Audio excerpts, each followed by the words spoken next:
toujours vivre le bien TV bilile le kamalo bana ebele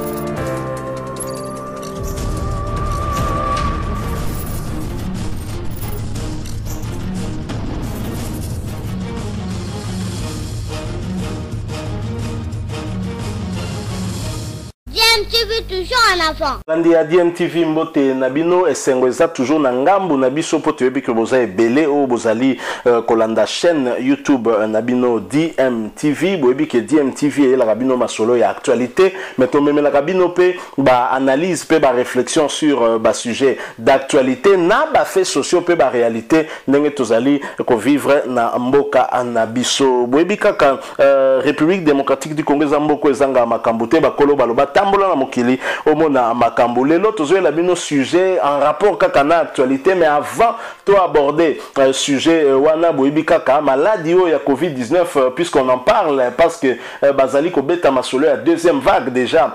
muto azali ko coordonner justement équipe wana eza chargé na riposte ya deuxième vague na riposte par rapport à la maladie wana pardon professeur docteur Jean-Jacques Mouyembe azali ko kebisa biso par rapport na deuxième vague ezali ko poussa na pe ko ya et komi déjà na mboka na biso donc to continuer ko respecter ba mesures barrières potomi batela liboso na maladie oyo parce que prévention yango ezali seul moyen na biso efficace pour que to koka ko lutter vraiment contre maladie wana boyebi que chef de l'état Félix Antoine Tshisekedi ici ma ko sala message à sala ki liboso na nation congolaise il y a vendredi 23 octobre 2020 Félix Tshisekedi a lakaki ba consultation nationale pour na ko solola na ba couche nyonso tout il y a peuple naie hein de sorte que ayeba nini bango bazali ko kanisa par rapport na mboka pe avancement ya mboka chef de l'état salaki yango pe a prometaki ko zonga vers même peuple wana pour ka ko solola naie na etali ba mikano to pe ba décision o ya yebi na kozwa tolandaki yepe na message na à la nation dimanche dernier 6 décembre 2020 et Paiwapi a annoncé d'importantes mesures et dans l'entretemps il y avait une autre procédure ezaki ko salema na niveau il y a Assemblée nationale initiée par un certain nombre il y a des députés bah signé qui pétition pour la kokwisa bureau et Assemblée nationale dirigé par madame Janine Mabunda pe processus wana pe sili ko kende na suka pa poete bureau d'âge oyo et remplacer qui bureau ya Mabunda pour ko gérer temps oyo ko gérer pe examination à ba motion wana sali musala na yango pe vote salemi tomoni que 5 membres ya bureau wana bakwei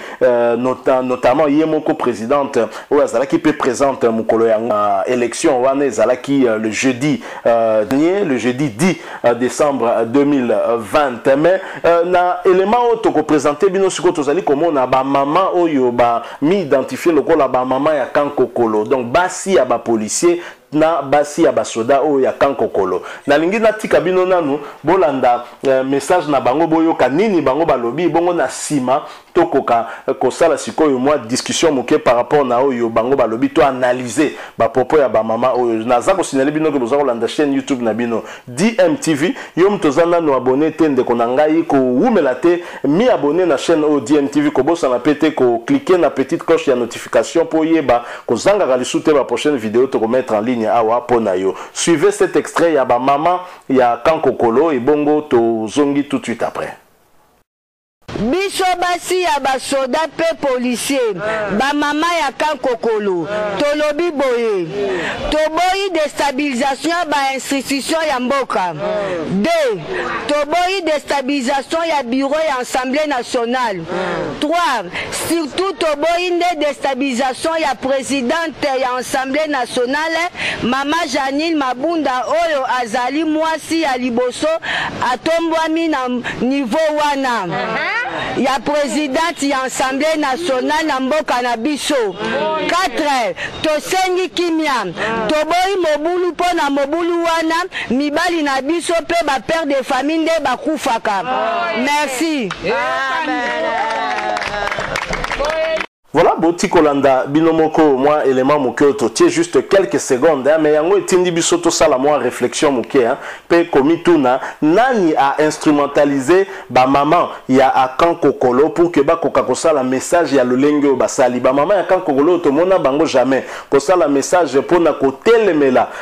crise politique na mboka oyo ya koya koloba par exemple que toboyi basala boy nani instrumentalisé bango tour oyo pour que ba kokakosa la message ya lolenge oyo. Pourquoi ko utiliser ba maman la biso ba basi ya ba policier pe ya ba soda o bazali déjà ko souffrir par rapport ya précarité o bazali ko vivre na yango na kati ya kawana o bazali na situation moko difficile. Et comment comprendre que basi ya ba soda na ba policier o bazali ko vivre na ba condition wana oyo durant 18 ans ya régime moko boye bazala ki maintenu na ba condition ya pasi boye batu ya boye ba ko komata pe ko défendre ba aki ya régime oyo. C'est quand même bizarre, hein? Tu sais comment on a peut-être Namboka ou un problème moko ya conscience. Biso moko tozali kozwa conscience te ya état o tozali na yango pe ya situation tozali ko vivre pe ya ba cause pe ba origine ya ba problème o tozali na yango pe ko luka ba solution so ekoyu ko uta wapi. Comment comprendre que moi si ya soda o soda na ya zwa ka salaire moko ya malonga te mazali ko kengela mokonzi o bango ba l'équipe ba apporter soutien na bango epai na ye.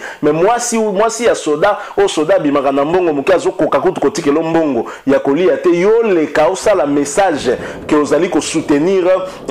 mokondi ya lolenge wana, alors que bango pende bazali na charge justement ya ko sala ba mibeko ya ba loi ya sikayo ko permettre peut-être pe ko bongisa ba condition de vie ya ba soda kala to ebaki na bakana biso ba soda bazaki na ba cantine to ebi ke soda na ndako na yeso bazali ko zali na ndeko ya soda zo ke nkotala na kanko ko tango ko zonga maboko pamba te okozonga certainement na moi sachet ozu ata moi ndambo ya loso ozu ata moi ndambo ya loko boelelo, ce n'est plus possible. Non seulement c'est possible, c'est comment même la situation que soda zali ko somba teni o zali les loko ya mosala azali ko somba ngo ya ko somba za ko somba botine ya ko somba. Est-ce que vous trouvez ça normal? Et mboka sengele kota na dynamique ya changement, mboka zali ko kota na dynamique ya changement te pe bino bato bozali ko souffrir le plus. Oh mibali na bino bazali na monoko ya koloba te pompo ete bango bazali sous le drapeau, bazali soumis na discipline parce que balobaka la discipline est la mère des armées. Bino bozali koleka non pas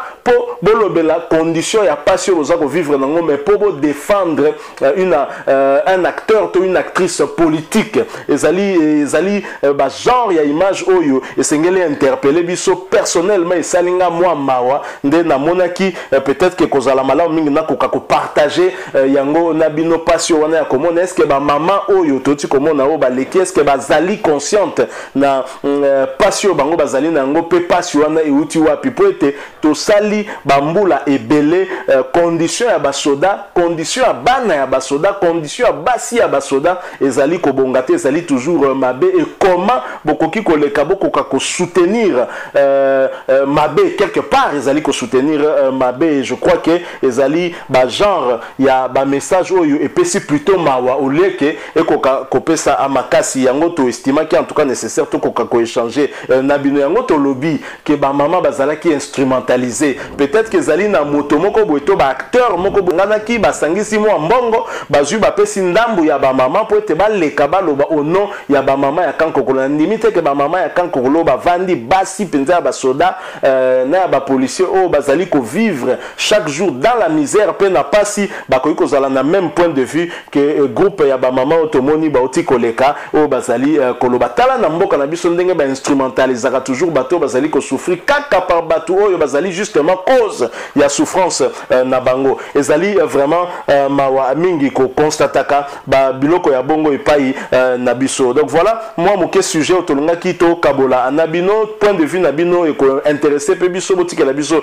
commentaire, mais ceux qui sepeli na otolobi bo sali biso mo like ça la ka bien, mais mingi pe bo mi abonné na chaîne na bino DMTV bo bossa na pété ko cliquer na petite cloche de notification wane ko permettre na bino bo rater le souter ma prochaine vidéo te remettre en ligne pour na bino. Merci beaucoup bino bato bozaki belé a kolanda biso awa na DMTV hein. Tu espérer qu'on retrouve bino très prochainement avec un autre sujet d'actualité. En attendant, portez-vous bien hein, et DMTV bien sûr vous dit au revoir.